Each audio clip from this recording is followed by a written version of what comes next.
በስመ አብ ወወልድ ወመንፈስ ቅዱስ አሐዱ አምላክ አሜን። ውድና የተከበራችሁ የዚህ ቻናል ተከታታዮች ዛሬ መንፈሳችሁን ሰላም ወደሚሰጥ ልባችሁን ወደሚያረሰርስ ወደ ረቂቁና ድንቁ ዓለም እንወስዳችኋለን። ዛሬ የምንዘክረው የምንማጸነውና የምናወድሰው የምድር መላእክት ተምሳሌት የኢትዮጵያ ጠባቂ ታላቁን ቅዱስ አቡነ ገብረ መንፈስ ቅዱስን ነው። እስኪ አረፍ በሉ፣ መንፈሳችሁን ሰብሰብ አድርጉ። የዛሬው ቆይታችን ከቃላት በላይ የሆነ ወደ ውስጥ ዘልቆ የሚገባ ሰላምን የሚያጎናጽፍ መንፈሳዊ ጉዞ ነው። እስከ መጨረሻው አብራችሁን በመቆየት የዚህን ድንቅ አባት በረከት ተካፋይ እንድትሆኑ በታላቅ አክብሮት እንጋብዛችኋለን። አቡነ ገብረ መንፈስ ቅዱስ ሆይ አንተ ማነህ ቢሉኝ፣ የብርሃን ልብስ የተጎናጸፍክ በአንበሶችና በነብሮች የታጀብክ ከሰው ይልቅ ለመላእክት የምትቀርብ የምድር ፀሐይ ነህ እላለሁ።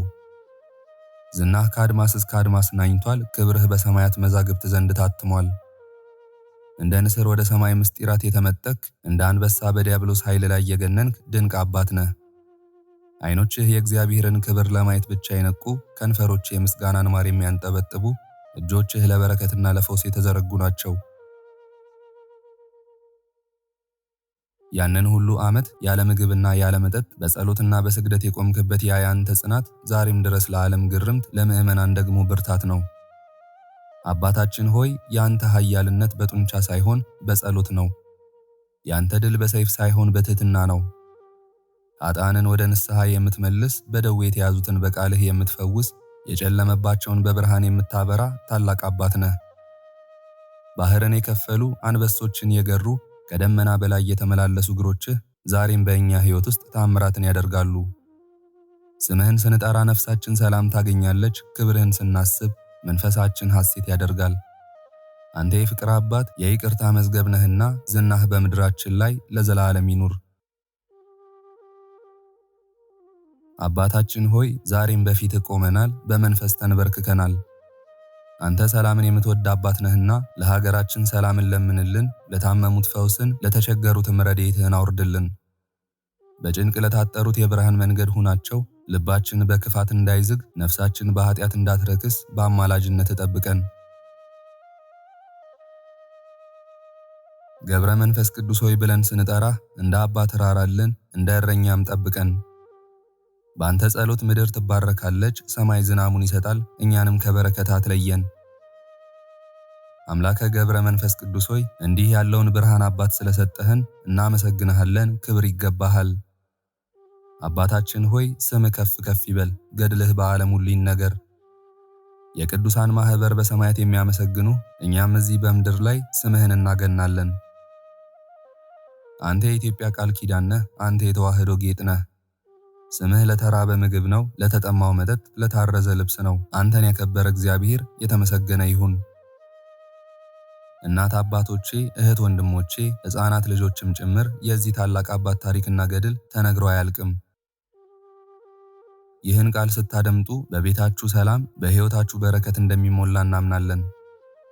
አሁን የጻድቁን የሕይወት ታሪክና ድንቅ ተአምራት ወደሚያሳየው ዝግጅታችን በቀጥታ እናልፋለን።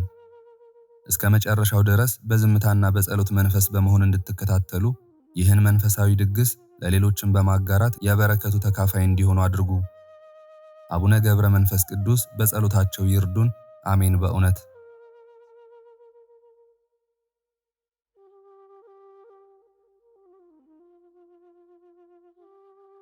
የአባታችን የአቡነ ገብረ መንፈስ ቅዱስ ገድል በዕለተ ማክሰኞ የሚነበብ የሚጸለይ። ምዕራፍ 8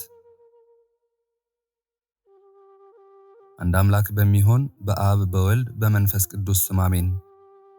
አባታችን ገብረ መንፈስ ቅዱስ ጸሎቱን በጨረሰ ጊዜ እንደ ልማዳቸው መላእክት ወደ እርሱ መጥተው አንተ ጽኑ ተጋዳይ መነኩሴ ምን ትሻለህ አሉት። ከኔ በፊት የነበሩ ነቢያት፣ በአደባባይ የተጣሉ ሰማዕታት፣ ወንጌሉን ያስተማሩ ሐዋርያት፣ በየዋሻውና በየፍርኩታው ያሉ ጻድቃን፣ እነዚህ ሁሉ እግዚአብሔርን እንዳዩት እኔም አየው ዘንድ ሻለሁ አላቸው። መላእክትም የአባታችን ገብረ መንፈስ ቅዱስን ነገር ሰምተው ወደ ሰማይ ወጥተው አባታችን የጠየቃቸውን ሁሉ ለጌታችን ነገሩት። ያን ጊዜ ሰማይ ተከፈተ፣ የእሳት ድንኳንም ተገለጠ። 40 እንስሳም ዙፋኑን ተሸክመው 24ቱ ካህናተ ሰማይም የወርቅ ማዕጠንት ይዘው በፊቱ ቆመው ሊቃነ መላእክትም በየማዕረጋቸው በየነገዳቸው በዙፋኑ ዙሪያ ቆመው አባታችን ገብረ መንፈስ ቅዱስም ጌታችን ኢየሱስ ክርስቶስን በአባቱ ቀኝ በዙፋኑ ላይ ተቀምጦ በአንድነቱ በሦስትነቱ አየው። የአብ የወልድ የመንፈስ ቅዱስን አንድነትና ሦስትነትንም ተረዳ። መላእክትና ሊቃነ መላእክት በየሥርዓታቸው 99ኙ ነገደ መላእክት በየወገናቸው ብዙ የሚሆኑ መላእክት በየነገዳቸው ሁሉም በአንድ ቃል ቅዱስ ቅዱስ ቅዱስ አሸናፊ እግዚአብሔር ምስጋናህ በሰማይ በምድር የመላ ነው እያሉ ከአንደበታቸው ምስጋና አያቋርጥም ነበር። አባታችን ገብረ መንፈስ ቅዱስም ይህን ባየ ጊዜ ታላቅ ፍርሃትን ፈራ፣ ተንቀጠቀጠ። እግዚአብሔርም ጽና፣ እኔን ስላየኸኝ አትፍራ። ዮሐንስ አቡ ቀለምሲስ እንዳየኝ አንተም እንድታየኝ ያጸናሁ ያበረታሁህ እኔ ነኝና። ወዳጄ ገብረ መንፈስ ቅዱስ ከእኔ ምን ትሻለህ? ምንስ ትለምነኛለህ? እነሆ ታየኝ ዘንድ በለመንከኝ ጊዜ ተገለጽኩልህ። እስከ ሞት ድረስ የጨከንክ የታገስክ፣ ከአንበሶች ጋር መኖርን ያልፈራህ፣ ሳትጠራጠር ገዳማትን የዞርክ፣ በግብፅ ገዳማት 300 ዓመት የኖርክ፣ እኔ መርጬ ንጹሕ አድርጌ የፈጠርኩህ ወዳጄ ገብረ መንፈስ ቅዱስ ሆይ ምን ላድርግልህ? አሁንም የለመንከኝን ሁሉ እንዳልዋሽ እልሃለሁ። ምን እንዳደርግልህ ትወዳለህ? አባታችን ገብረ መንፈስ ቅዱስም ይህን ታላቅ ምስጢር ከፈጣሪው ከጌታው ሰምቶ እጅግ ደስ አለው።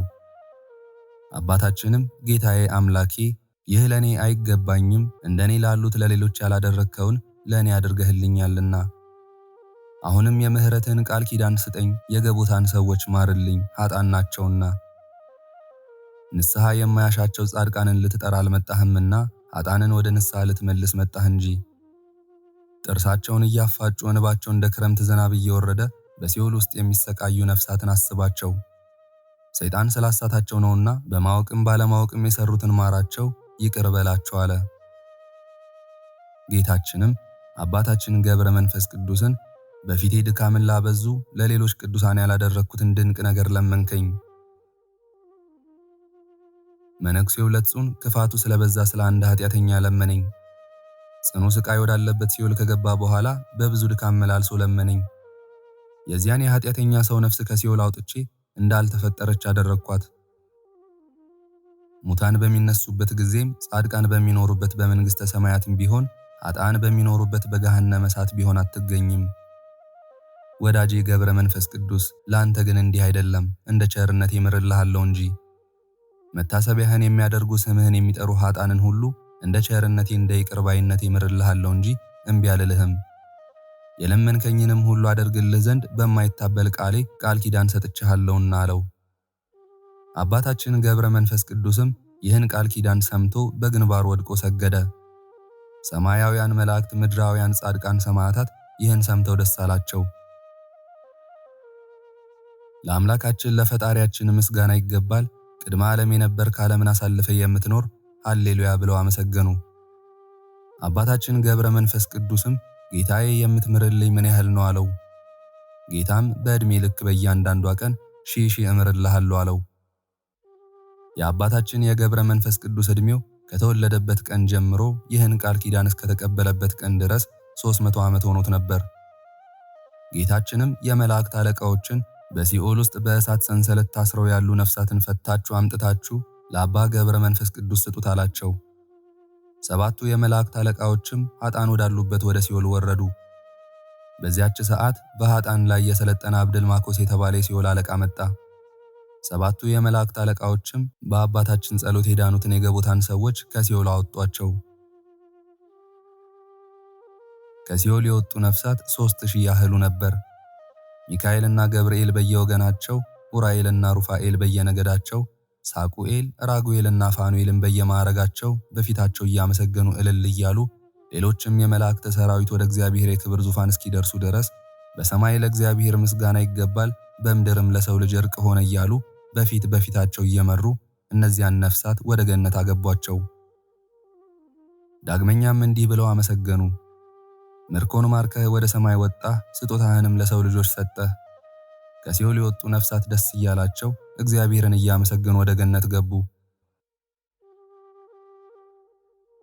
ከዚህ በኋላ ጌታችን ኢየሱስ ክርስቶስ አባታችን ገብረ መንፈስ ቅዱስን እንዳንተ መላእክት ዘወትር ከሚጎበኟቸው ከቅዱሳን ገዳማውያን በቀር በዚህ ዓለም ያሉ ሰዎች ሁሉ ከካህናትም ከመነኮሳትም ወገን ቢሆን ከዛሬ ጀምሮ አያዩህም። ልትገለጽለት ከወደድከው በቀር መላእክት ለሁሉ ተገልጸው እንደማይታዩ አትታይም። ያለ ድምፅ እንደ ነፋስ የሚበር የብርሃን ሰረገላ ይሁንልህ። ከምስራቅ እስከ ምዕራብ ከሰሜን እስከ ደቡብ መድረስ እስከምትችልበት ድረስ ብረር። ወዳጄ ገብረ መንፈስ ቅዱስ ከእንግዲህ ወዲህ እኔንም አባቴንም መንፈስ ቅዱስንም በወደድክ ጊዜ እየን። ታማኝ አገልጋዬ ወዳጄ ገብረ መንፈስ ቅዱስ ከዛሬ ጀምሮ ወደ ኢትዮጵያ ሂድ። በልመና በጸሎትህ ከሲኦል የምታወጣቸው ነፍሳት በዚያ አሉና። አባታችን ገብረ መንፈስ ቅዱስም የጌታን ነገር ሰምቶ ፊቱ በራ፣ በልቡ ደስ ተሰኘ። ጌታዬ ፈጣሪዬ ወደዚያች አገር ማን ይመራኛል? መንገዷንስ በምን አውቃለሁ? ከታናሽነቴ ጀምሮ ሩቅ አገር እንደሆነች ሰምቻለሁና አለው። እግዚአብሔርም አለው፣ እኔ በስልጣኔ ያደርስሃለሁ፣ መላእክትም ካንተ አይለዩም። በእነርሱ ዘንድ የከበርክ ሆነሃልና እኔንም በወደድክ ጊዜ ታገኘኛለህ፣ የለመንከኝን ሁሉ አደርግልሃለሁ አለው። ጌታችንም ለአባታችን ገብረ መንፈስ ቅዱስ ይህን ቃል ኪዳን ከሰጠው በኋላ ከእርሱ ተለየ። የመላእክት ሰራዊትም የዳዊትን መዝሙር ምርኮውን ማርከህ ወደ ሰማይ ወጣህ፣ ለሰው ልጆችም ስጦታን ሰጠህ እያሉ ጌታን ተከትለው ወጡ። እጹብ ድንቅ ነገርን ባዩ በሰሙ ጊዜ በአርያም ፍጹም ደስታ ሆነ። ዓለም ከተፈጠረ ጀምሮ ክርስቶስ ወደዚህ ዓለም እስከመጣበት ድረስ እንዲህ ያለ ነገር አልታየም አልተሰማም። ከዚህ በኋላ መላእክት ቀድሞ ወደ ነበረበት ቦታ በክብር መለሱት።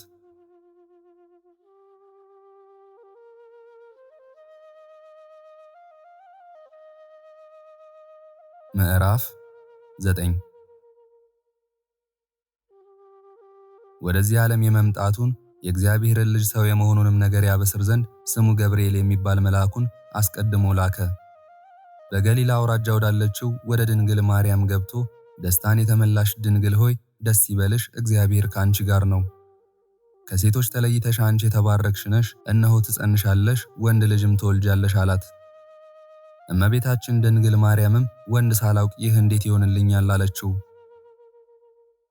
ያን ጊዜም መልአኩ ቅዱስ ገብርኤልም መንፈስ ቅዱስ ያድርብሻል አላት።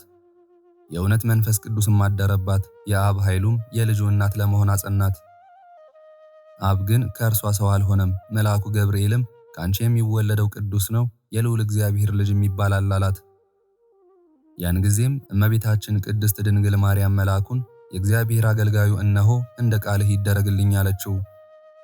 ያን ጊዜ የእግዚአብሔር ልጅ ከእርሷ ተወለደ። መልአኩ እንደነገራት አንዱ የሚያከብራት ነው፣ አንዱ ከእርሷ የሚወለድ ነው፣ አንዱ የሚያጸናት ነው።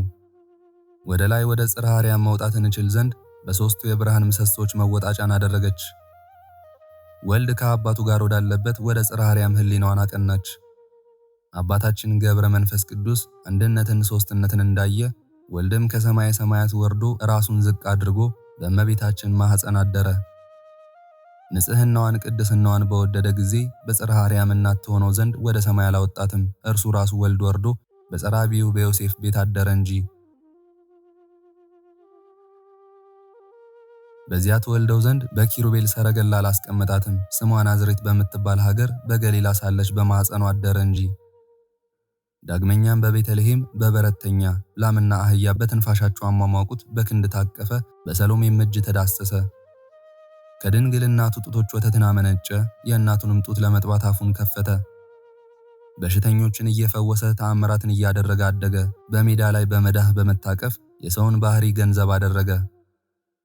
ባደገም ጊዜ ሰዎችን ሥርዓት ፈጸመ። በመንገድ በመሄድ ደከመ። የወይን ቦታ አቅራቢያ በምትሆን ስሟ ሲካር በምትባል በሰማርያ በውሃ ጉድጓድ አጠገብ ተቀመጠ። ከሳምራዊት ሴት ውሃ ይጠጣ ዘንድ ለመነ። በዚህ ዓለም በግልጽ ተመላለሰ። በ30 ዘመኑ በዮርዳኖስ ወንዝ ተጠመቀ። አብም የምወደው ልጄ ይህ ነው፣ እርሱንም ስሙት ብሎ መሰከረ። ዳግመኛም ደጋግ ተአምራትን አደረገ። ውሃውን ወደ ወይን ለወጠ። 12 ዓመት ሙሉ ደም ሲፈሳት የነበረችውን ሴት በልብሱ ጫፍ አዳነ። የደም ፈሳሽ በልብሱ ጫፍ አደረቀ። በ5 እንጀራና በ2 ዓሣ ብዙዎችን አጠገበ። ከኃጢአት በቀር የሰውን ሥርዓት ሁሉ ፈጸመ። በአይሁድ ሥርዓት የፋሲካን በግ በላ። የቂጣ በዓልን ለማክበር ወጣ። ጾም በመጾም ተራበ። የሚፈትነው ሰይጣንም መጥቶ እነዚህ ድንጋዮች እንጀራ ይሁኑ ብለህ እዘዝ አለው። ጌታችን ኢየሱስ ክርስቶስም ሰው በእንጀራ ብቻ አይኖርም ከእግዚአብሔር በሚወጣ ቃልም ነው እንጂ። ዳግመኛም ተራበ። ከእርሷ ፍሬ ያገኝ እንደሆነ ሊያይ ወደ ዕፀ በለስ ሄደ። ሄዶም ፍሬ ባጣባት ጊዜ ረገማት። ያን ጊዜ ፈጥና ደረቀች። ዳግመኛም ከሙታን ስላስነሳው ስለ አልዓዛር አለቀሰ። እነሆ የሰውነትን ሕግ ፈጸመ፣ ተርቧል፣ ተጠምቷል፣ ደክሟል። ሐሙስ ማታ የፋሲካውን በግ ሲበሉ የደቀ መዛሙርቱን እግር በማጠብ ትሕትናውን ያሳይ ዘንድ ተነሳ። ካጠባቸውም በኋላ በማበሻ ጨርቅ አደፋቸው። በከበረች እጁ የተረከዛቸውን እድፍ አነጻ። የፋሲካውን በግ ከበሉ በኋላ ሥጋውን ደሙን አክብሮ ለውጦ ሰጣቸው። ይኸውም ዘራ ብእሲ ያልተቀላቀለው መለኮት የተዋሃደው ነው። በመከራው ጊዜ አዘነ። ሰውነቴ እስከ ሞት ድረስ ደርሳ አዘነች፣ ተጨነቀች አለ። በዚያችም ሌሊት ይዘው ወደ ካህናት አለቆች፣ ወደ ምኵራብ መጋቢዎች፣ ወደ ሕዝብ አስተማሪዎች ወሰዱት። እንደ ሌባ እንደ ወንበዴ ሰይፍ፣ ዱላ፣ ጎመድ ይዛችሁ ልትይዙኝ መጣችሁን አላቸው። ጌታችንም የያዙት ሰዎች ይዘብቱበት ነበር፣ ይመቱትም ነበር፣ ያሽሟጥጡትም ነበር፣ ፊቱንም በጥፊ ይመቱት ነበር። ክርስቶስ በጥፊ የመታህ ማን ነው ብለው ትንቢት ተናገር ይሉት ነበር። ሌሎችም ብዙ ይሰድቡት ነበር። ጭፍሮችም ይዘው እንደ ሌባ አሰሩት። በፍርድ አደባባይ ጉንጩን በጥፊ ተመታ። ራሱን በዘንግ ተመታ። በሹሙ ፊት ተገፈፈ። የእሾህ አክሊል ተቀዳጀ። ጭፍሮች ይዘው መስቀሉን አሸክመው ቀራንዮ ወደሚባል ቦታ ወሰዱት። እጆቹም እግሮቹም በችንካር ተቸነከሩ። በምድር ላይ ጥሩ ውሃ ትኩስ ደም እስኪፈስ ድረስ ከመስቀሉ ጋር ተጣበቁ። በትሕትና ቃል አምላኬ አምላኬ ለምን ተውከኝ አለ። መልአከ ሞትም ይህን ሰምቶ ቁራኝነት ያስለመደበት ሩቅ ብእሲን አስመሰለው። ጌታችን ኢየሱስ ክርስቶስን ሰውነቱ በግርፋት ቆስሎ በችንካር ተቸንክሮ ባየው ጊዜ ፍጡር መሰለው። የጻድቅ የክርስቶስን ነፍስ ይወጥ ዘንድም አፉን ከፈተ። ከሰውነቱም የእሳት ፍላጻ ወጥቶ መዋጥ የለመደ የዲያብሎስን ጉሮሮ ወጋው፣ አነቀው። ከዚያ በኋላ መልአከ ሞት ይህን አይቶ አሰምቶ ጮኸ። 5500 ዘመን በእኔ ሥልጣን ተይዞ የነበረ ሥጋን ተዋህዶ ድል የነሳኝ ማን ነው? ሥጋን የተዋሃደው ይህ ማን ነው? እነሆ ድል ነሽ የነበረ ድል ተነሳ፣ አዳኝ የነበረ ተያዘ፣ አጥማጅ የነበረ ተጠመደ። የነቢያትን የሐዋርያትን ነፍሳት የሚቀበል የሚነጥቅ እርሱ ነበርና ወደ ሲኦል ይወርድ ዘንድ በ9 ሰዓት ነፍሱን ከሥጋው ለየ። በመለኮታዊ ሥልጣኑ አስጨነቀው። በሲኦል የነበሩ ነፍሳትን እየበዘበዘ ተድላ ደስታ ወዳለበት ገነት በ11 ሰዓት በሰርክ አወጣቸው። አዳም በሰርክ ከገነት እንደወጣ እንዲሁም በሰርክ ወደ ገነት ተመለሰ። መድኃኒታችን ኢየሱስ ክርስቶስ የማረከው ምርኮ ምንድን ነው? ከሲኦል መከራ ያወጣቸው የነቢያት የቀደሙ አባቶች ነፍሳት ነው እንጂ። ጌታችን ይህን ያደረገው የጠላት ዲያብሎስን ሥልጣን ይሽር ዘንድ ነው። በአምላክነቱ ኃይል አጠፋው። በዋሻ በፍርኩታ ለሚኖሩ ለሌሎች ቅዱሳን ለቀደሙት አባቶችም ለነቢያትና ለሐዋርያትም ያላደረግከውን ለአባታችን ገብረ መንፈስ ቅዱስ ያደረግክለትን ድንቅ ነገር ሁሉ አውቅ ረዳ ዘንድ ጌታዬ ሆይ ማስተዋሉንና ዕውቀትን ስጠኝ። ያደረግክለትም እንደ ሰው አይደለም፣ አንተ የምትሰራውን ይሰራ ዘንድ ሰጠኸው እንጂ ስራህ ግሩም ነው። አንተ በሁሉም ትኖራለህ፣ ሁሉን የምትገዛ ነህ። ጌትነትህ እስከ ዓለም ዳርቻ የመላ ነው። የገሃነምን እሳት የፈጠርክ አንተ ነህ፣ ሁሉም ይቻልሃል። ኃጢአተኞችን ለመቅጣት የእሳት ባህርን አዘጋጀ። ሁሉም በአንተ ዘንድ እንደ እሳት ብልጭልጭታ ናቸው። በሰማይም በምድርም ያለው ሁሉ እምቢ አይልህም፣ ይታዘዝልሃል። ወንጌላዊ በሰው ዘንድ የማይቻል በእግዚአብሔር ይቻላል እንዳለ በእውነት ሁሉ ይቻልሃል፣ የሚሳነህም ነገር የለም። መለኮት በተዋሃደው ሥጋ ምርኮን ማረክ።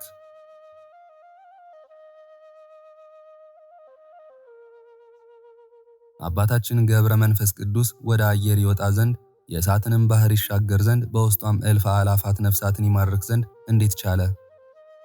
ይኸውም በልዩ ተፈጥሮ አይደለም፣ በአዳም ባህሪ ሆኖ ነው እንጂ። ሌላ ተፈጥሮ የለውም። እንደ መጀመሪያው ሰው እንደ አዳም ያለ ባህሪ ነው እንጂ። አዳምስ የእሳትን ባህር ይሻገር ዘንድ መድኃኒታችን ኢየሱስ ክርስቶስ እስኪመጣ ድረስ ከሲኦል ይወጣ ዘንድ አልቻለም። አባታችን ገብረ መንፈስ ቅዱስ ሆይ ከእግዚአብሔር የተሰጠህ ባለሟልነት ክብር ጸጋ ምን ያህል ነው? ገድልህን ትሩፋትህን ለመናገር ባሰብኩ ጊዜ ሕሊናዬ ጥሩ ጠጅ እንደጠጣ ሰው በደስታ ይዞራል። የአባታችን የገድሉን የትሩፋቱን ነገር መቼ ፈጽሟለሁ እያለ ያወጣል ያወርዳል፣ ተቆጥሮ የማያልቅ ብዙ ነውና።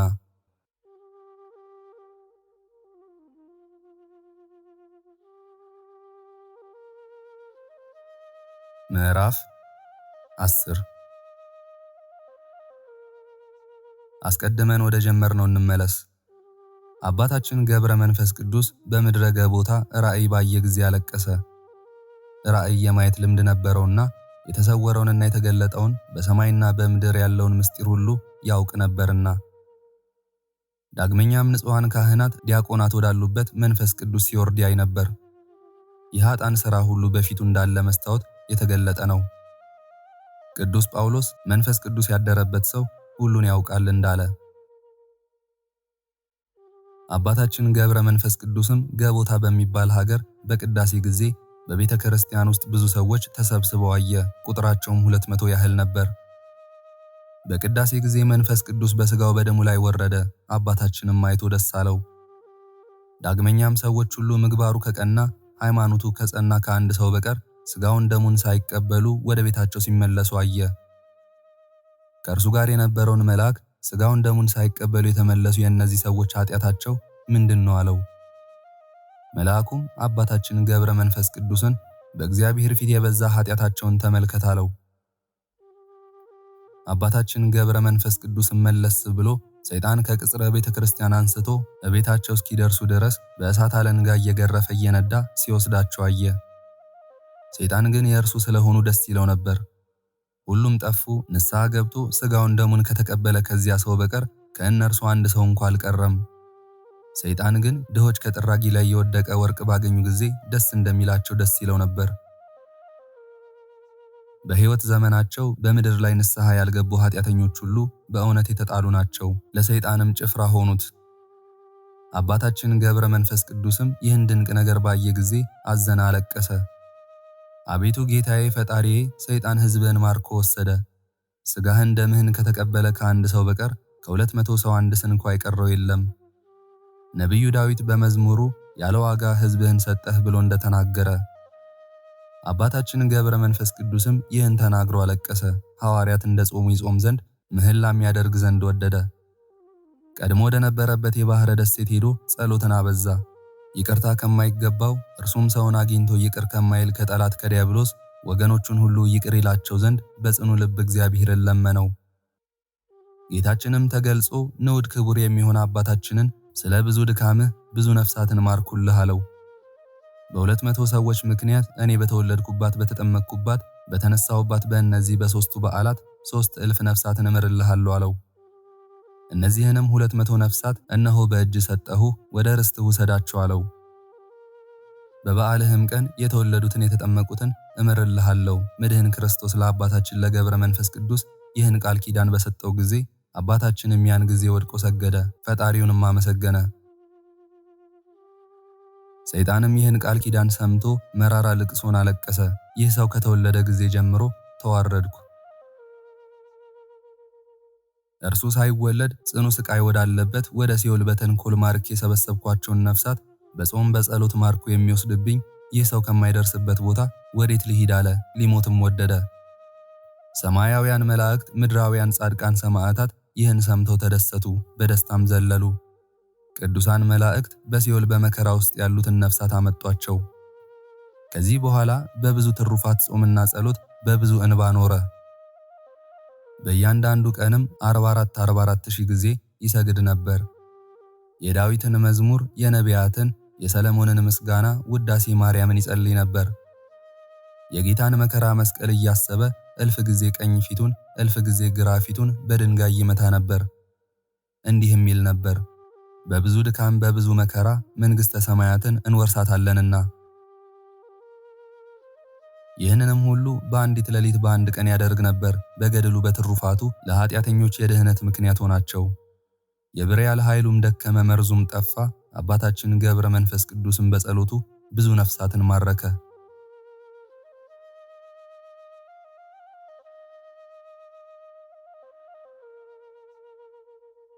ምዕራፍ 11 ከዕለታት በአንድ ቀን ጌታችን ኢየሱስ ክርስቶስ አባታችን ገብረ መንፈስ ቅዱስ በበረሃ ሳለ ጎበኘው። የሥራቸውን ክፋት ትመለከት ዘንድ ወደ ገባዖን ሂድ አለው። አባታችንም ጌታችን እንዳዘዘው ወደ ገባዖን ሲሄድ በመንገድ ደከመ። ሰይጣንም በክንፍ የሚበሩ በእግር የሚሽከረከሩ ብዙ የበረሃ አውሬዎችን አመጣበት። የእግራቸው ኮቴ ድምፅ የሚያስደነግጥ ነበር። አውሬዎች መጥተው ከበቡት። ጅብና ጃርት ቀደሙት። አባታችንም ባያቸው ጊዜ ከመጻሕፍት ከአዳም ልጆች ግብፅ ይከፋል፣ ከበረሃ አውሬዎችም ጅብ ይረክሳል የሚል ሰማሁ አለ። በመስቀል አምሳል ፊቱን አማትቦ ጃርትን እግዚአብሔር ጸጉርሽን ያርግፈው አላት።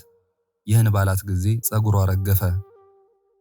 አንበሳ ግን መጥታ ሰገደችለትና እግሩንም ላሰች። አባታችንም ጃርትን በጠላት ምክር እኔን ለማጥፋት መጣሽን አላት። ጃርትም አዎን፣ አንተን እንጣላህ ዘንድ ሰይጣን ሰበሰበን፣ እርሱም ይጣላህ ዘንድ እነሆ አሁን ይመጣል፣ አባቶይ ተጠንቀቅ አለችው። አባታችንም ስትለማመጠው ባየ ጊዜ እግዚአብሔር ጸጉርሽን ወደ ቦታው ይመልስልሽ አላት። ይህን ባላት ጊዜ ጸጉሯ እንደ ቀድሞ ተመለሰላት።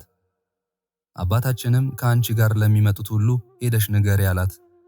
ሄዳም በእርሷ ላይ የተደረገውን ሁሉ ነገረቻቸው። ይህን ሰምተው ፈጽመው ደነገጡ። ሁሉም መጥተው ከፊቱ ሰገዱ። መልእክተኞቹ ድል እንደተነሱ ባየ ጊዜ ሰይጣን በተረገመው ዘንዶ አምሳል መጣ። ቁመቱም 75 ክንድ ወርዱም 20 ክንድ ያህል ነበር። ዓይኖቹም የእሳት ነበልባል ይመስሉ ነበር። አባታችን ገብረ መንፈስ ቅዱስን ባየው ጊዜ በሥላሴ ስም ፊቱን አማትቦ ከዚህ ከክፉ አውሬ አቤቱ አድነኝ፣ በእኔ በባሪያህ ቃል ድንጋይ ይሁን አለ። ይህን ሲጸልይ ያ አውሬ መጥቶ በፊቱ ቆሞ ሊውጠው አፉን ከፈተ። አባታችንም በመስቀል አምሳል ፊቱን አማትቦ በፈጣሪዬ ኃይል ድንጋይ ሁን ብዬ አዝሃለሁ አለው።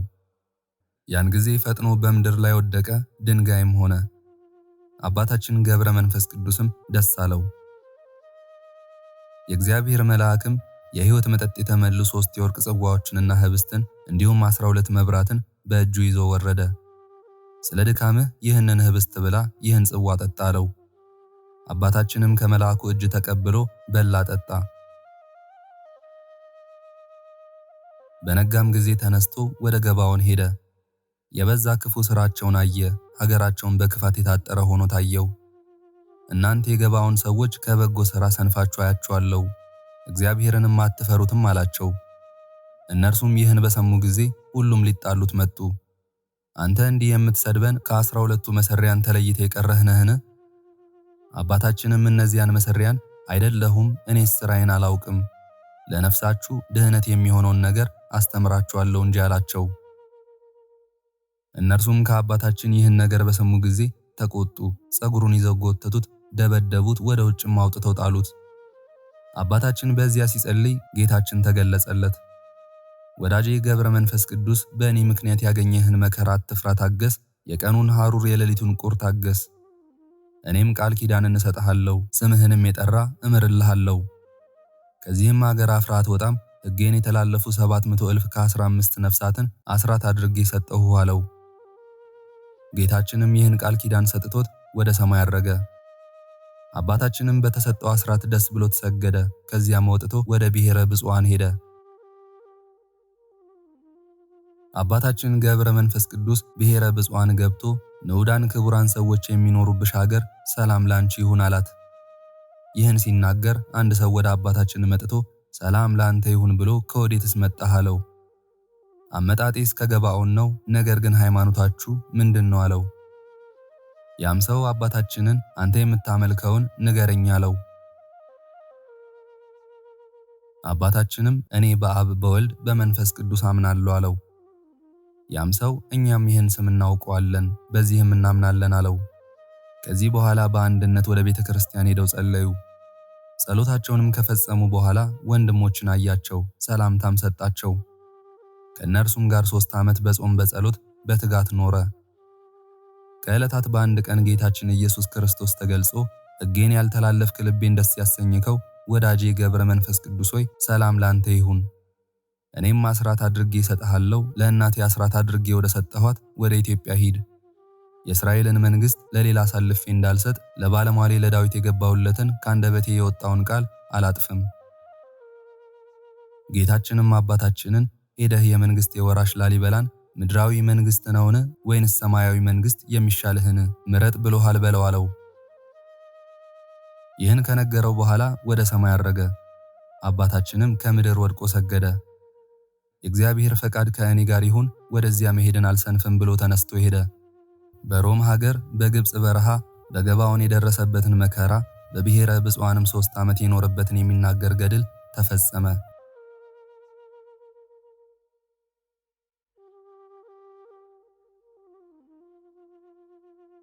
ምዕራፍ 12 አባታችን ገብረ መንፈስ ቅዱስም ከግብጽ ወጥቶ ጌታችን እንዳዘዘው መልአኩ ቅዱስ ገብርኤል እየመራው 60 አንበሶችን 60 ነብሮችን አስከትሎ 30 በቀኙ 30 በግራው 30 በፊቱ 30 በኋላው ሆነው በነፋስ ሰረገላ ተጭነው ወደ ኢትዮጵያ መጡ። ምድረ ከብድም አደረሳቸው። ዳግመኛም ወደ ዝቋላ ተራራ ወሰደው። ከዚህ በኋላም የእግዚአብሔር የሕጉን ታቦት እጅ ይነሳ ዘንድ 9 ቅዱሳን ወደ ነበሩበት ወደ አክሱም ሄደ። መልእክቱን ለንጉሥ ላሊበላ ያደርስ ዘንድ ከአክሱም ተነስቶ ሄደ። ደርሶም ንጉሥ ሰላም ላንተ ይሁን አለው። ንጉሡም የእግዚአብሔር ሰላም ከአንተም ጋር ይሁን አለው። የፀጉሩንም ብዛት አይቶ አደነቀ። የእግዚአብሔር ሰው አባቴ ከወዴት መጣህ አለው። አባታችን ገብረ መንፈስ ቅዱስም ከብሔረ ብፁዓን መጣው አለው። ንጉሡም ብሔረ ብፁዓን የሚባለው የት ነው ያለው አለው። የሀገሪቱስ ሥርዓት ምን ይመስላል ብሎ ጠየቀው። ለመስማት የሚያስደንቅ ሥራዋን ሁሉ አስረዳው። ንጉሡም ሰምቶ ፈጽሞ አደነቀ። አባታችን ገብረ መንፈስ ቅዱስም ቅዱስ ላሊበላን ጌታዬ ፈጣሪዬ ወደ አንተ የላከው ታላቅ መልእክት አለኝ አለው። ንጉሡም ይህን ሰምቶ ደነገጠ። በፊቱም ራሱን ዘንበል አድርጎ በል ንገረኝ አለው። አባታችን ገብረ መንፈስ ቅዱስም መልሶ ጌታችን ኢየሱስ ክርስቶስ ሰላም ላንተ ይሁን ወዳጄ፣ የምድር መንግሥት ትወዳለህን ወይንስ የሰማይን መንግሥት የሚሻልህን ምረጥ ብሎሃል አለው። ንጉሥ ላሊበላም ይህን ሰምቶ በእውነት እግዚአብሔር በፍጥረቱ ሁሉ የተመሰገነ ነው ብሎ ሰገደ። ምድራዊ መንግሥትማ ኃላፊ ነው፣ እኔስ የሰማዩን መንግሥት መርጣለሁ አለው። ንጉሥ ላሊበላም ከአባታችን አንደበት ይህን ሰምቶ አባታችን ገብረ መንፈስ ቅዱስን የብሔረ ብፁዓን ሰዎችን ሥራ ጠየቀው። አባቴ ያየኸውን ሁሉ አትደብቀኝ ንገረኝ አለው። አባታችን ገብረ መንፈስ ቅዱስም መልሶ ልጄ የብሔረ ብፁዓንን ሰዎች ሥራ አልደብቅህም እነግርሃለሁ አለው። ዳግመኛም ሥርዓቷን አሰራሯን አስረዳው። ንጉሥ ላሊበላም ይህን ሰምቶ ከእግሩ በታች ወድቆ ሰግዶ ባርከኝ አለው። በእጁ አንስቶ እግዚአብሔር ይባርክህ አለው። ንጉሡም መልሶ አባቴ ወደ ሀገር ልትመለስ ትወዳለህን? እኔ ግን እንድትሄድ አልፈቅድልህም አለው። አባታችን ገብረ መንፈስ ቅዱስም ከሀገርህስ አልሄድም፣ ነገር ግን ካንተ ጋር መኖር አልፈልግም አለው። ንጉሥ ላሊበላም ከእኔ ጋር መኖር ካልወደድክ የምትኖርበትን ቦታ ንገረኝ መጥቼ እንድጠይቅህ አለው። አባታችን ገብረ መንፈስ ቅዱስም የምኖርበትስ ቦታ በደቡብ ኢትዮጵያ የደብረ ታቦር አምሳያ በምትሆን በዝቋላ ተራራ ላይ ነው አለው። ያንን ተራራ አየው ዘንድ አብሬህ ልሂድ አለው። አብረው በሰረገላ ተጭነው ሄዱ። ባህሩን እንደ የብስ ተሻግረው ጣና ደረሱ። ከዚያም ደርሰው እዚያ ያለችውን የተቀደሰች ታቦት እጅ ነሱ። ስማቸው አባ ጉባ፣ አባ ገሪማ የሚባሉ 2 ቅዱሳን መነኮሳት እጅ ይነሱት ዘንድ ወደ አባታችን መጡ። አባታችን ገብረ መንፈስ ቅዱስን ባዩት ጊዜ ወደዱት። ያመጣጡን ነገር ጠየቁት። ያመጣጡን ነገር ነገራቸው። አባታችን ገብረ መንፈስ ቅዱስን ያደርሱት ዘንድ አብረው ተነሱ። ዝቋላ ደርሰው በሚቻላቸው መጠን ጸለዩ፣ እግዚአብሔርንም አመሰገኑ። አባታችን ገብረ መንፈስ ቅዱስም የደብረ ታቦር አምሳሌ የምትሆን ቅዱሱ ተራራ ሰላም ላንተ ይሁን አለ። በዚያ በአንድነት ሲጸልዩ ጌታችን ኢየሱስ ክርስቶስ ለአባታችን ተገለጸለት። ያዘዝኩህን መልእክት ያደረስክ ወዳጄ ገብረ መንፈስ ቅዱስ ሰላም ላንተ ይሁን። ከትእዛዜ የወጡ 4,055 ነፍሳት ሰጠሁ። ከዚህ ዓለም በሞት በምትለይበት ጊዜም በመላእክት እጅ ትገነዛለህ። ሥጋህን በምድር አልተዋትም፣ ወደ ሰማይ አሳርጋታለሁ እንጂ አለው። ወንድሞችህን ሸኛቸው፣ ላሊበላም የሚያርፍበት ጊዜ እነሆ ደርሷል፣ አንተ ግን በዚህ ኑር። ጌታም ይህን ብሎት ወደ ሰማይ አረገ። አባታችን ገብረ መንፈስ ቅዱስም ንጉሡ ላሊበላንና 2 ወንድሞችን አባ ጉባና አባ ገሪማን በሰላም ወደ አገራችሁ ግቡ አላቸው። እነርሱም ከዚህ ተራራ አታውርደን አሉት። አባ ጉባና አባ ገሪማን ለብቻቸው ጠርቶ ንጉሡ የሚያርፍበት ጊዜ ስለደረሰ ወደ የቤታችሁ ግቡ፣ እናንተ ግን ከፈለጋችሁ ተመልሳችሁ ኑ አላቸው። እነርሱም እሺ ብለው እጅ ነስተው 3ቱም በሰረገላ ሄዱ። ወር በደረሱ ጊዜ ላሊበላ ቤተ መንግሥቱ ገብቶ አረፈ።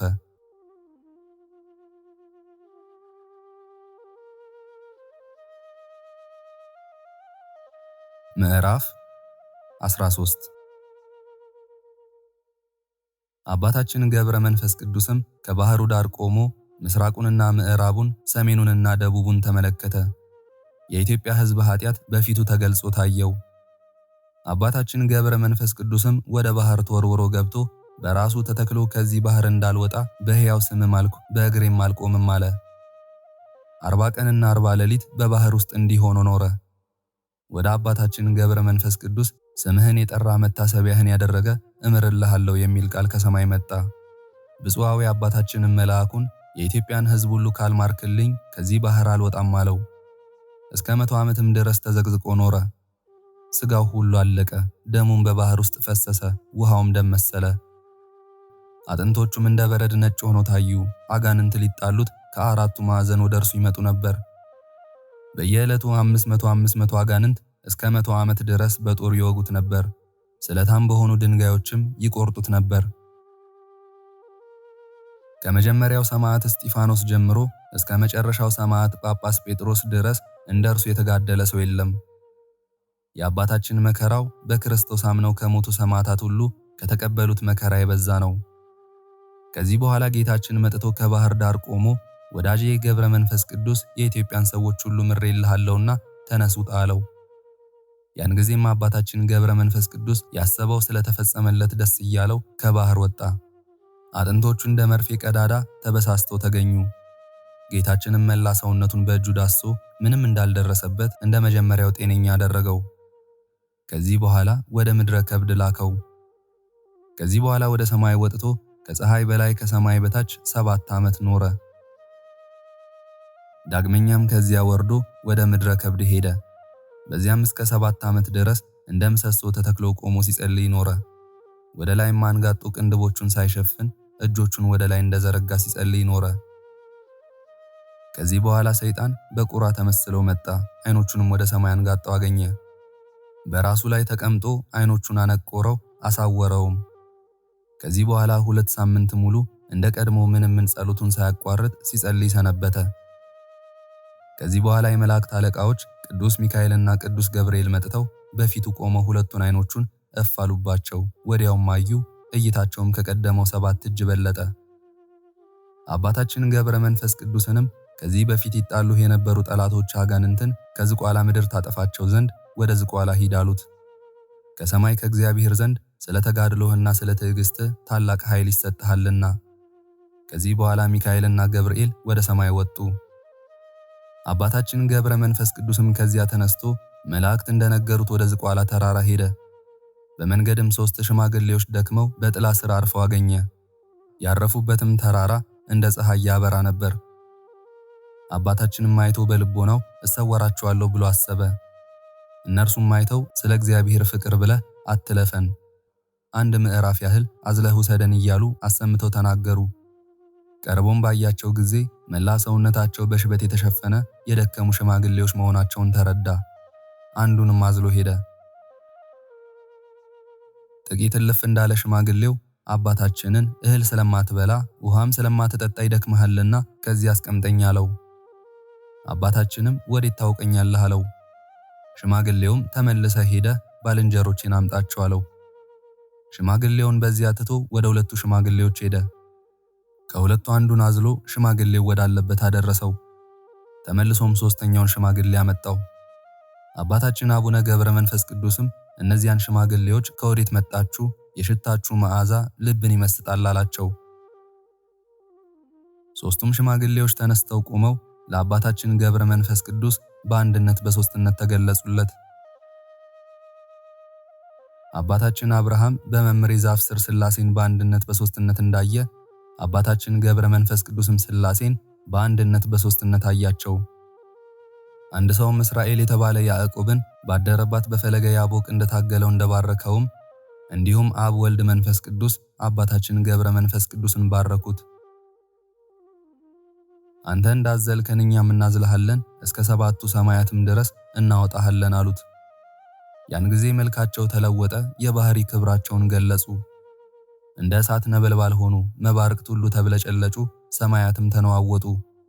ድንጋዮችም ወደቁ። ወደ ደቀ መዛሙርቱ በደብረ ታቦር ታላቅ ምስጢርን እንዳዩ ይህች መለኮታዊት ጸጋ መንፈሳዊት ሀብት ለብፁዓዊ አባታችን ገብረ መንፈስ ቅዱስ ተሰጠችው። ነቢያት፣ ሐዋርያት እግዚአብሔርን እንዳዩት አባታችንም አየው።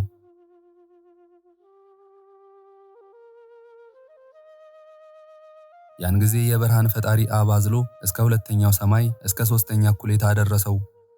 ወልድም ተቀብሎ አዝሎ እስከ አምስተኛው ሰማይ እስከ ስድስተኛው እኩሌታ አደረሰው።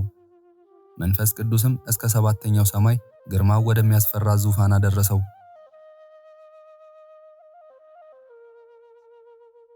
ጻድቁ አባታችንም በአራቱ ማዕዘናት በከበበው በምስጢር ጎርፍ ተዋጠ።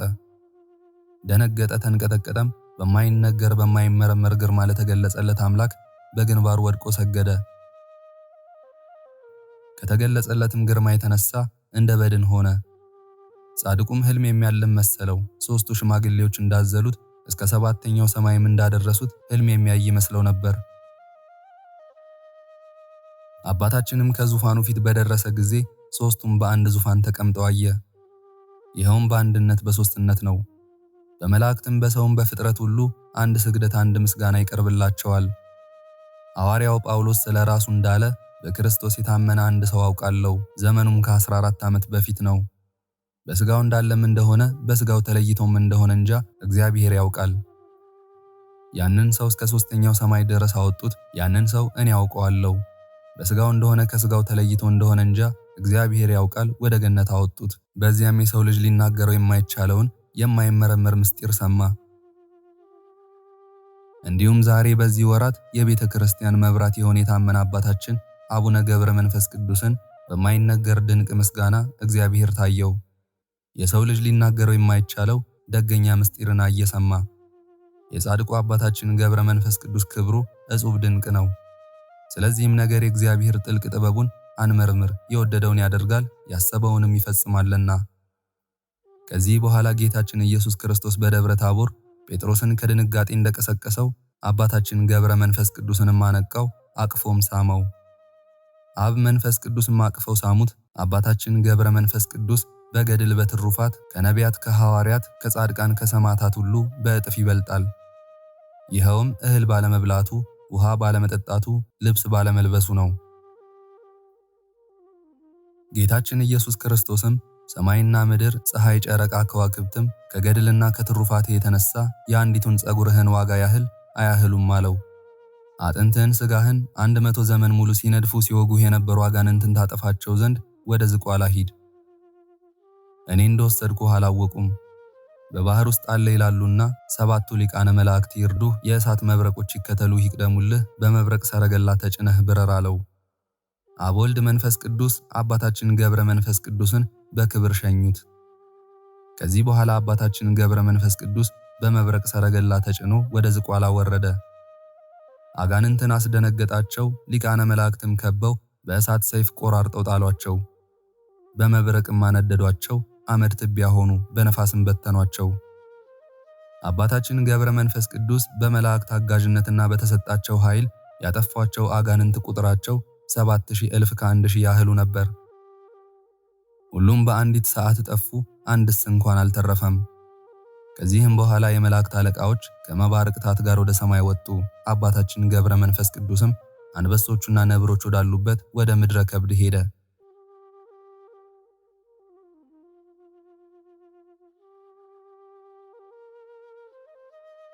ምዕራፍ 14 ከዚህም በኋላ መንፈስ ቅዱስ የጠራቸው 3ቱ ቅዱሳን በአንድ ቀን አባታችን ወዳለበት መጡ። አንዱ የዋልድባው አባ ሳሙኤል ነው፣ አንዱ የሐዘለው አባ አንበስ ነው፣ አንዱም የበጌ ምድሩ አባ ብንያም ነው። እያንዳንዳቸው በአንበሳ ተጭነው መጡ። ምድረ ከብድም ደረሱ። አባታችንም አይቶ ተሰወረባቸው። እነርሱም 7 ቀን በምህላ ሰነበቱ። የተሰወሩ አንበሶችም መጥተው 3ቱ ቅዱሳን ወዳሉበት ደርሰው አንበሶቻቸውን በሏቸው፣ ዋጧቸው። እንደ አይነ ጥቅሻም ደማቸውን ላሱ፣ ወዲያውኑ ተሰወሩ።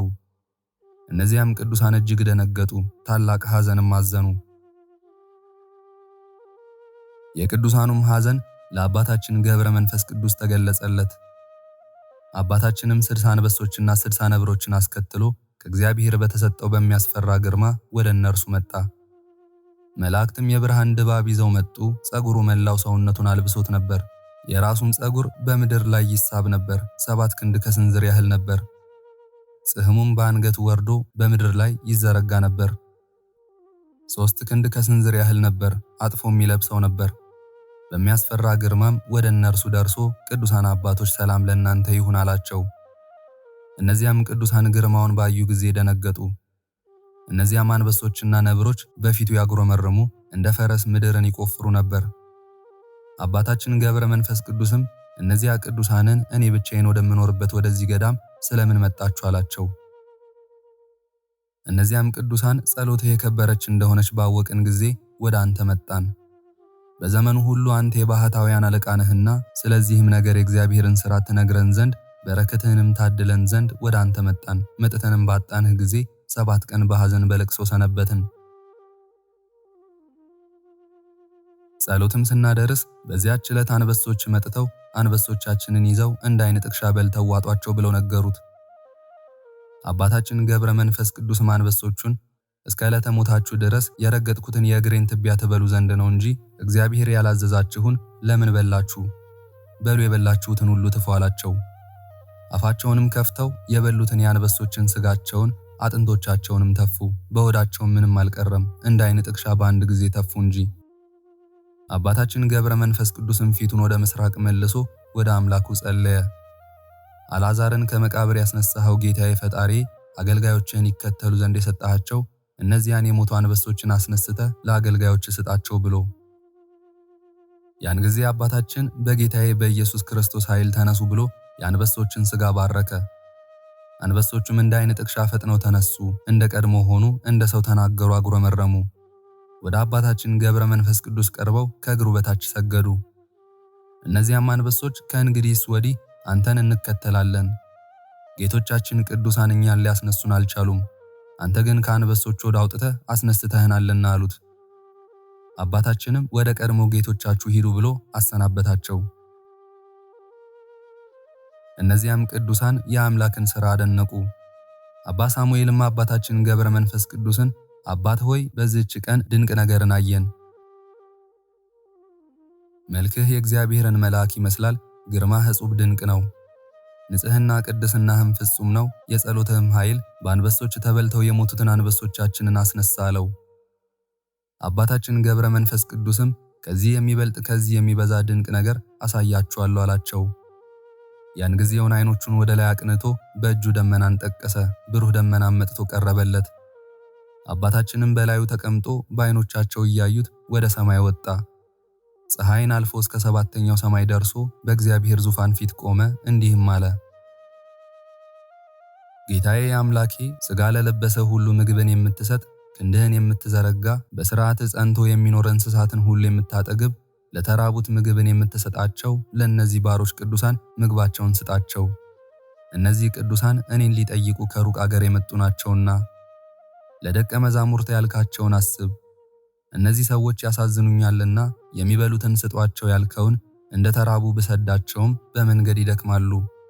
ይህን ከመናገር ጋር 5ቱን እንጀራና 2ቱን ዓሣ ባርከህ የተራበውን ያጠገብክ በአንተ ማበርከትና ሥልጣን ገንዘብህ ነውና ለዘለዓለሙ። አሁንም ምሕረት የተመላች እጅህን ላክ፣ ለባሮችህ ምግባቸውን ስጣቸው። የባሪያህን ችግር እይ፣ የማቀርብላቸው የለኝምና። አቤቱ ብሩክ ስቡህ ስለሚሆን ስለ ስምህ ብለህ ጸሎቴን ልመናዬን ስማኝ። ለዘለዓለሙ አሜን ብሎ ጸለየ። ጌታችን ኢየሱስ ክርስቶስም አባታችንን 3 ኅብስት 3 ጽዋ ንሳ፣ ፋኑኤል መልአክም ይያዝልህ፣ ይህም የሚያጠግብ ምግብ ይሁናቸው። አንተም በብርሃን ሰረገላ ወደ ምድረ ከብድ ተመለስ፣ ሄደህ ባርከህ በሰላም ሸኛቸው አለው። አባታችን ገብረ መንፈስ ቅዱስም በደመና ተጭኖ ከመልአኩ ከፋኑኤል ጋር እንደ ዓይን ጥቅሻ ወደ ምድር ውስጥ ወርዶ ቅዱሳኑ ካሉበት ምድር ድንገት ብቅ አለ። 9 ሰዓት ሄዶ 9 ሰዓት ተመለሰ። እነዚያንም ቅዱሳን እግዚአብሔር የሰጣችሁን ኅብስት ጽዋ እንኩ ብሉ ጠጡ። እነዚያም ቅዱሳን አባታችንን እግዚአብሔርን በወዴት አገኘኸው አሉት። በ7ኛው ሰማይ በጽርሐ አርያም አገኘሁት አላቸው። አባ ሳሙኤልም አባታችን ገብረ መንፈስ ቅዱስን እንደዚህ እንደወደድክ እስከ ጽርሐ አርያም ድረስ በሥልጣን ዘወትር ትሄዳለህን አለው። አባታችን ገብረ መንፈስ ቅዱስም አዎን በወደድኩ ጊዜ ሄዳለሁ፣ ሐሳቤንም ፈጽሜ እንደ ዓይን ጥቅሻ ፈጥኜ እመለሳለሁ አለው።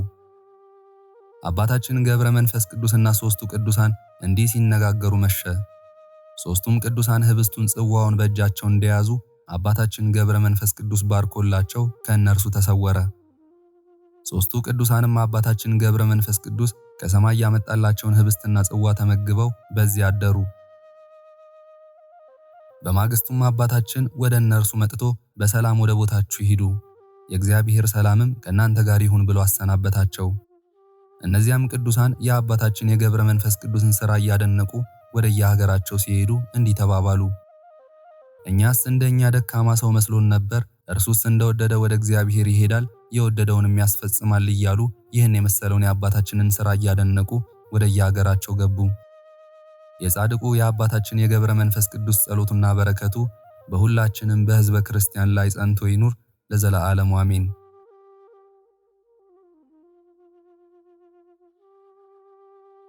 የአባታችን የአቡነ ገብረ መንፈስ ቅዱስ ተአምር።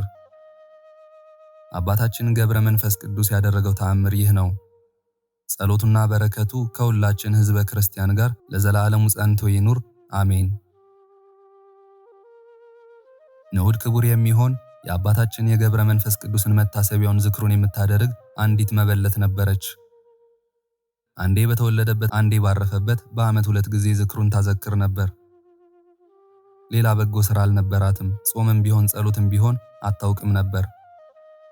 ከዕለታት በአንድ ቀን ለአባታችን መታሰቢያ ዝክር ያሰበችውን እህል ተሸክማ ብቻዋን ስትሄድ 2 ቀማኞች አገኟት። ተነስተውም ያዟት። አንዱ ለአባታችን ለገብረ መንፈስ ቅዱስ ዝክር የያዘችውን እህል ይዞ ሄደ። ሁለተኛውም እጇን ይዞ እየጎተተ ወደ ጫካ ወሰዳት። ያችም ሴት አስቀድሜ ራሴን ለእግዚአብሔር ሰጥቻለሁ፣ ዳግመኛም ለወዳጄ ለገብረ መንፈስ ቅዱስ ነፍሴን ሥጋዬን አደራ ሰጥቻለሁ፣ ምን ትለኛለህ? በአባታችን በገብረ መንፈስ ቅዱስ ጸሎት አምልሃለሁ፣ አትንካኝ አለች። በጉልበቱ ሊያስተኛት ወደደ። እርሷም ዓይኗን ወደ ሰማይ አቅንታ እጆቿን ዘርግታ አባ አባ አባቴ ታመንኩብህ፣ ረዳትነቴ ታላለች። ያን ጊዜ ትልቅ አንበሳ መጥቶ ራሱን ይዞ አጥንቶቹን ሁሉ በታተነው። ያም አንበሳ እንደ ሰው ተናገራት። በጸሎቱ የታመንሽበት አባትሽ ገብረ መንፈስ ቅዱስ አዳነሽ፣ በሰላም ወደ ቤትሽ ግቢ አላት።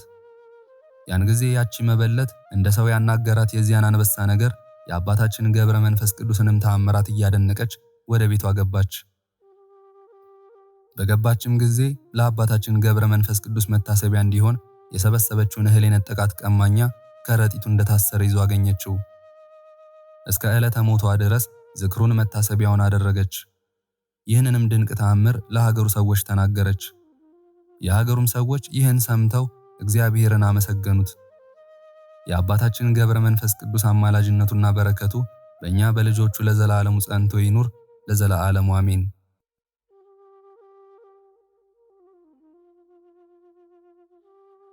ክብር ምስጋና ይሁን አንድ አምላክ ለሆነ ለአብ ለወልድ ለመንፈስ ቅዱስ ዛሬም ዘወትርም እስከ ዘላለም አሜን። የዛሬውን መርሃ ግብር በዚህ መልኩ ጨርሰናል። ዘወትር የምንለቀውን መርሃ ግብር እንድትከታተሉ ሳትሰለቹም ሰብስክራይብ፣ ላይክ እና ሼር እንድታደርጉ እኔንም ይህን ጸሎት የተከታተሉትንም በያላችሁበት በጸሎታችሁ እንድታስቡን በጌታችን በመድኃኒታችን በአምላካችን በኢየሱስ ክርስቶስ ስም ጠይቃለሁ። እግዚአብሔር አምላካችን እስካሁን ሰዓት ጠብቆ ለዚህ ያበቃን የአባቶቻችን አምላክ ልዑል እግዚአብሔር ስሙ ፈጽሞ የተመሰገነ ይሁንልን። እመቤታችን ቅድስት ድንግል ማርያም ዘላለማዊ ስሟ የተወደደ ይሁንልን። ጻድቃን ሰማዕታት፣ ቅዱሳን መላእክት እንደየክብራቸውና እንደየማዕረጋቸው የከበሩ ይሁኑልን። ይህንን ጸሎት ምስጋና ወይም ቃለ እግዚአብሔር በቅርብም በአካል በሩቅም በያላችሁበት ስትከታተሉ ለቆያችሁ በኋላም ለምታደምጡ በአሜነ በረከት ለተሳተፋችሁ በጸሎት እንድናስባችሁም ለጠየቃችሁን ወልደ ገብርኤል፣ አስካለ ማርያም፣ ወለተ ማርያም፣ ሚሚ፣ ብርቱካን፣ ዓለም፣ ፍቅርተ ማርያምና ወለተ መስቀል፣ ወለተ ሩፋኤል፣ ወልደ ዮሐንስ፣ ወለተ እሌኒ፣ ወልደ ሚካኤል፣ ወለተ ኪዳን፣ ትርሲተ ድንግል፣ ወለተ ኢየሱስ፣ አጸደ ማርያም፣ ወለተ ማርያም፣ ወለተ ማርያም፣ ወለተ ማርያም፣ ወለተ ማርያም፣ ክንፈ ሚካኤል፣ ወልደ ገብርኤል፣ ኃይለ ሚካኤል፣ ወልደ ጊዮርጊስ፣ ወለተ ሐና፣ አስካለ ማርያም፣ አጸደ ማርያም፣ ሐና ማርያም፣ ጽጌ ማርያም፣ ወለተ ኪሮስ፣ አጸደ ማርያም፣ ብስራተ ገብርኤል፣ ተስፋ ጊዮርጊስ፣ ርብቃ፣ ተክለ ሥላሴ፣ ሀብተ ሥላሴ፣ መንበረ ሥላሴ፣ ምስጢረ ሥላሴ፣ እሴተ ድንግል፣ ሲሂነ ማርያም፣ ወለተ ሰማዕት አጸደ ማርያም ወለተ ጻድቅ ወለተ ማርያም ፍሬ ሰንበት ፍቅርተ ማርያምና ኪዳነ ወልድ ወለተ አረጋይ ያዕቆብ ኃይሉ ወለተ መድህን ወለተ ሰንበትና ወለተ ጻድቅ ወለተ ጽዮንና ወለተ ጻድቅ ገብረ ኢየሱስ አጸደ ማርያም ለተ ሥላሴ እህተ ሚካኤል አስካለ ማርያም ኃይለ ማርያም ወለተ ሐና ቀጸላ ማርያም ወለተ ማርያም ማኑኤል ሳሙኤል ብሩኖ ገብረ ጊዮርጊስ እህተ ማርያም አስካለ ማርያም ገብረ ጊዮርጊስ ወልደ ገብርኤል አበቡ አታለል ይመር ተፈሪ መካሻ ስንዴው ብርቄ ወለተ ኪዳን ሀብተ ማርያም ፍቅረ ሥላሴ ወለተ ሥላሴ እህተ ሚካኤል ወለተ ማርያምና ኃይለ ኢየሱስ እህተ ሚካኤል ወልደ ገብርኤል ወለተ ባለወልድ ኃይለ ገብርኤል አጸደ ማርያም ገብረ ማርያም ወለተ ማርያም ወለተ ሥላሴ ገብረ ሥላሴ ወለተ መድን ገብረ መድን ወልደ ሥላሴ ወለተ ቂርቆስና እህተ ማርያም ገብረ ሥላሴ ክንፈ ሚካኤል ኃይለ ኢየሱስ ገብረ ኪዳን ገብረ ሥላሴ ፈቃደ ሥላሴ ኃይለ ኢየሱስ ወለተ ሥላሴ ሳህለ ማርያም ወለተ ሥላሴ ሰብለ ማርያም ወለተ ማርያም ገብረ ሥላሴ አስራተ ማርያም ሳህለ ማርያም ወለተ ማርያም ተክለ ወልድ ተክለ ሚካኤል ወልደ ሚካኤል ኢዛና ሰላማዊት ራይሻን ወለተ አናንያ ወለተ ሚካኤል ወለተ ሰንበት ማሪቱ ኃይሉ ወለተ ሥላሴ ኃይለ ገብርኤል ገብረ አብ ኃይለ ሚካኤል አስካለ ማርያም አምደ ሚካኤል ወለተ ሚካኤል አመተ ኢየሱስ ወለተ መድን ወለተ ማርያም ፈቃደ ማርያም አጸደ ማርያም ወለተ ሐና ወለተ ኪዳን በትረ ማርያም ወለተ ሥላሴ ሁላችሁንም እግዚአብሔር ያስባችሁ ከነ ቤተሰባችሁ በሕይወት በጤና ያቆያችሁ። እድሜ ዘመናችሁ የተባረከ ይሁን። ስራችሁን የሰመረ ቀናችሁን ያማረ ኑሯችሁን የከበረ ጸሎታችሁንም የተሰማ ያድርግላችሁ። እንዲሁም በአካል በሥጋ የተለዩንን ሳህለ ማርያም ወለተ ማርያም ኃይለ ማርያም ሙሉ ማሞ ወለተ ሥላሴ ወለተ ጽዮን ወልደ ሰማያት ወለተ ማርያም እግዚአብሔር አምላካችን ነፍሳቸውን ይማርልን፣ በአጸደ ሕይወት በገነት በመንግሥተ ሰማይ ያሳርፍልን። አነሳስቶ ላስጀመረን አስጀምሮም ላስፈጸመን ለልዑል እግዚአብሔር ክብርና ምስጋና ይግባው ዛሬም ዘወትርም ለዘላለሙ አሜን። አቡነ ዘበሰማያት